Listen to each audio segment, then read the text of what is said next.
Thank you. Hello, everyone.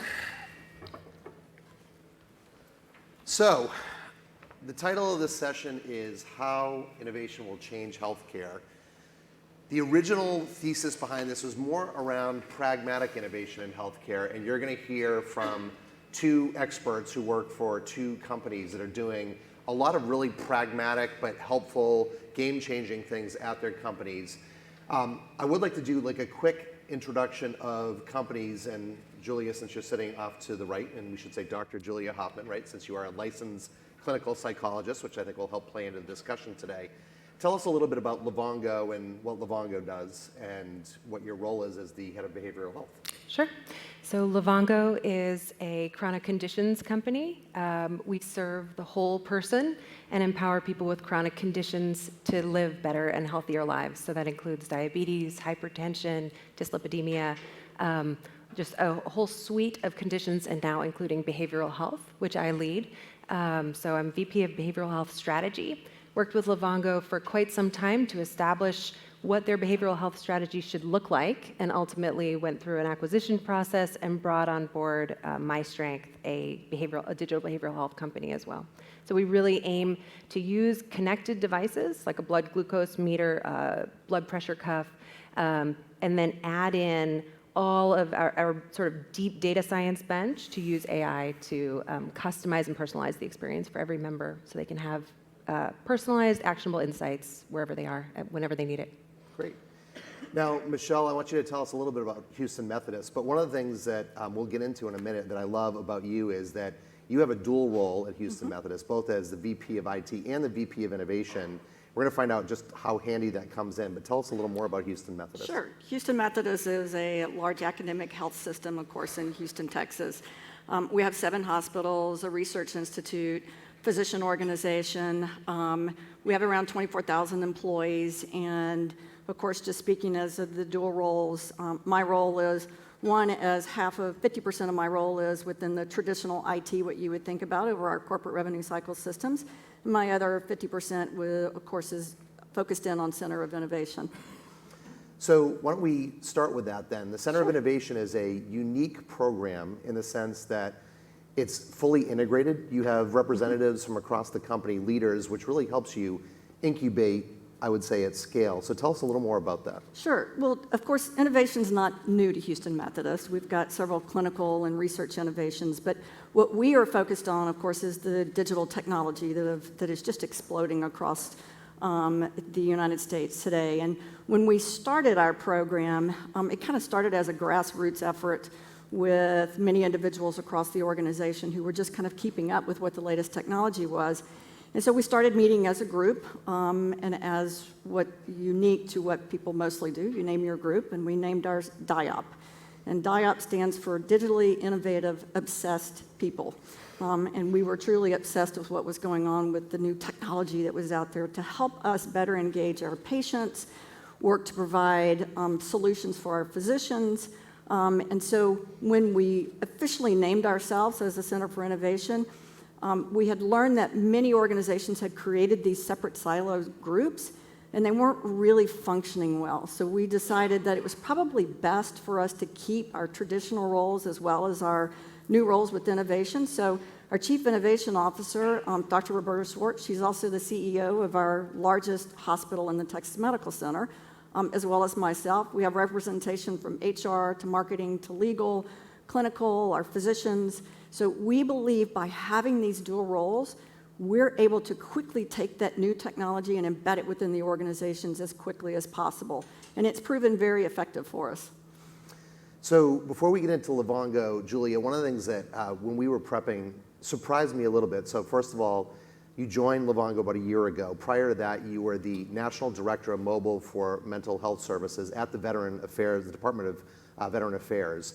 And you told me two things. One, that it's the largest integrated healthcare system in the US.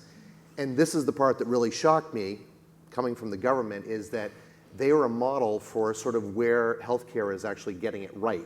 And I was a little stunned, although once I thought about it, it made more sense. Tell us a little bit about your role and how that sort of helped, bring you to where you are today at Livongo. Yeah, we get that a lot. And actually, I started at the Department of Defense. Before that, we were trained by NASA. So they were the very first ones to deploy computerized therapy to space. It turns out even astronauts, when they are in too close of proximity to each other for a long time, they ruin space missions with their interpersonal conflicts. So NASA was solving for that, and then they trained us.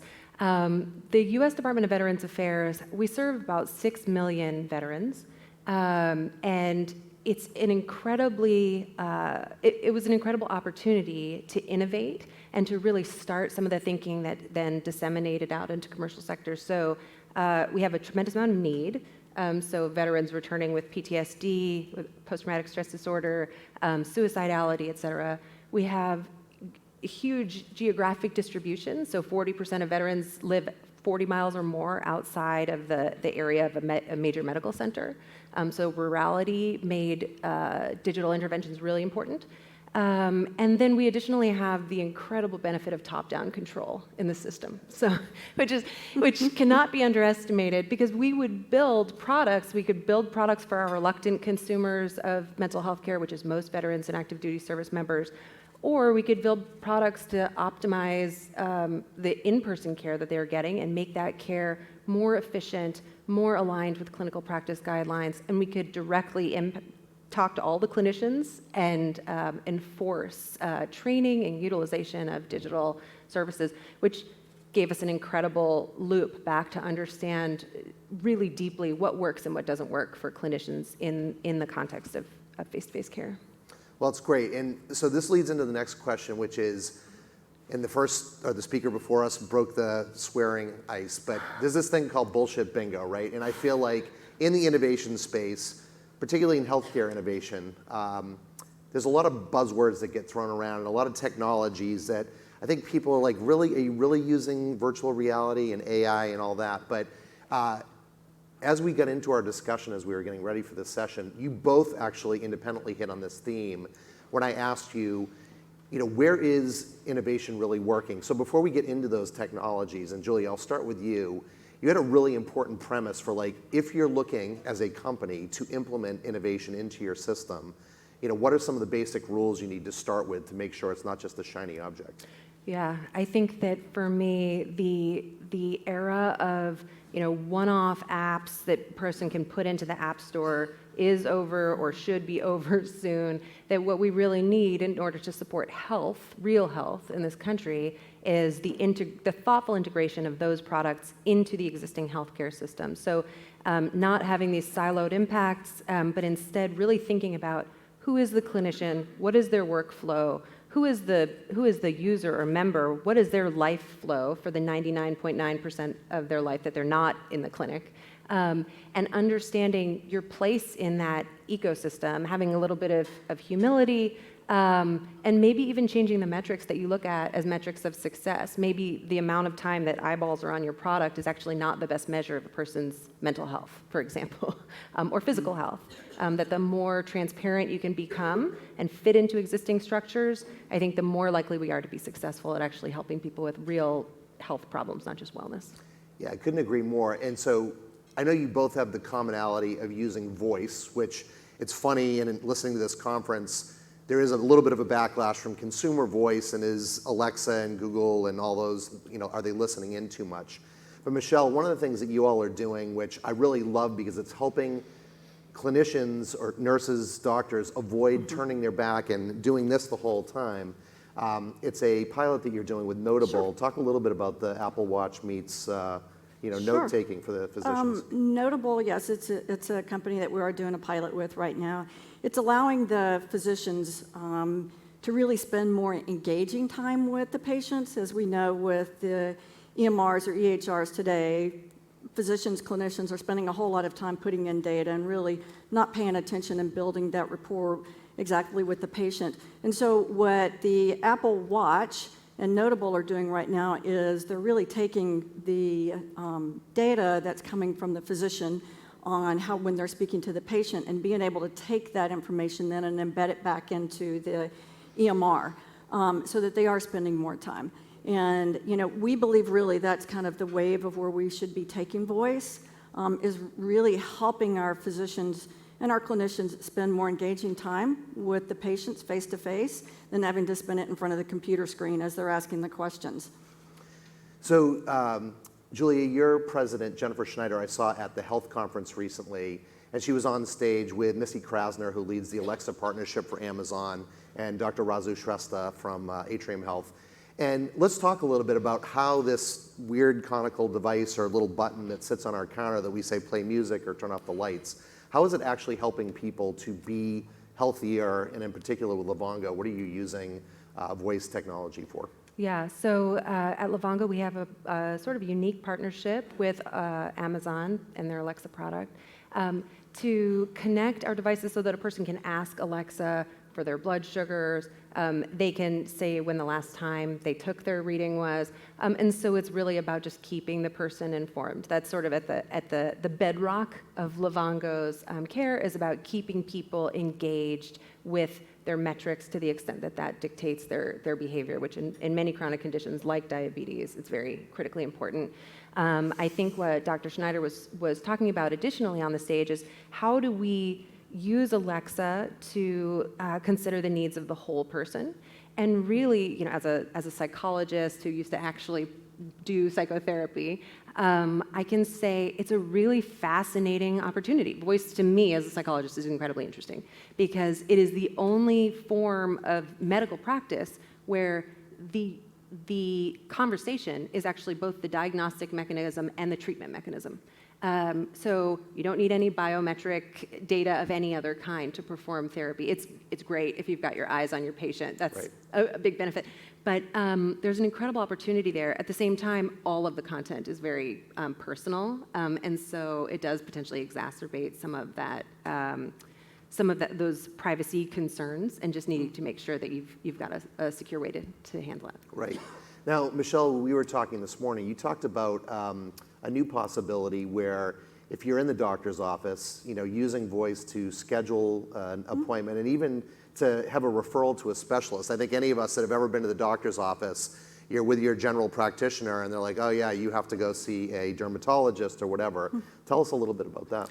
Well, it's kind of a little bit beyond just in voice, and it really gets into the whole virtual care process. And what we're really trying to promote throughout within Houston Methodist is, not necessarily do you have to come within our four walls to be able to gain care through Houston Methodist. You could do that through a virtual visit. But that's kind of just the one-on-one patient off. But think about when you are in the physician's office, you've gone to senior primary care, and they're now needing to refer you to a specialist. Well, wouldn't it be nice that you could always, just have that virtual visit right there from your primary care's office into that specialty so that potentially you could go ahead and take care of that appointment right then? So we really believe that kind of voice extended beyond just in virtual is going to help kind of facilitate getting care much sooner than it is having to wait 2, 3, 4 weeks of being able to get into that specialist when you can do it right there from your primary care. So getting down to the brass tacks, we did talk about how this is moving the needle, and you have a couple of great examples which we'll touch on before we wrap up. But I know one of the things that you said to me, Julia, that I really liked was in talking about artificial intelligence, AI, and machine learning, again, another like bullshit bingo term we hear way too much. But you said that part of the value of that, and I think this works at Livongo, is the precision that you can get to when you're able to chew through all of that data, ingest that data. So talk a little bit about the precision in medicine that you can get from this. Yeah, I think it's incredibly important. Again, my perspective is always informed by the 27 years of graduate school that I did to get my doctorate. But I think of it from a psychotherapy perspective.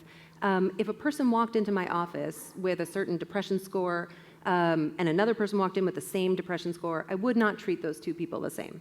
I need to know the demographics of those people. I need to know the resources that they have available to them. I need to know various pieces of their family backgrounds in order to choose the appropriate intervention. And somehow that expertise of the provider gets lost in a lot of our digital innovations, where we really need to start with one size fits all and then build incrementally, iterate, fail fast, and iterate in theory.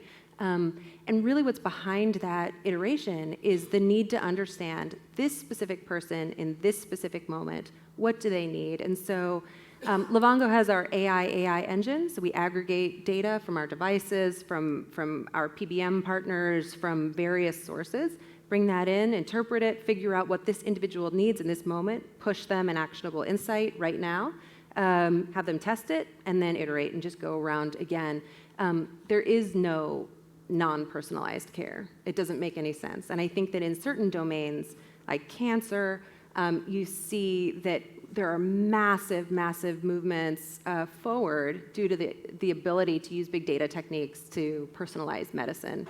And I think, hopefully that expands out across the entirety of the medical field. And Michelle, one of the things I love that you're doing is anyone that works in the medical profession, or probably even if you don't, hiring nurses is an incredibly difficult job. There are too few of them.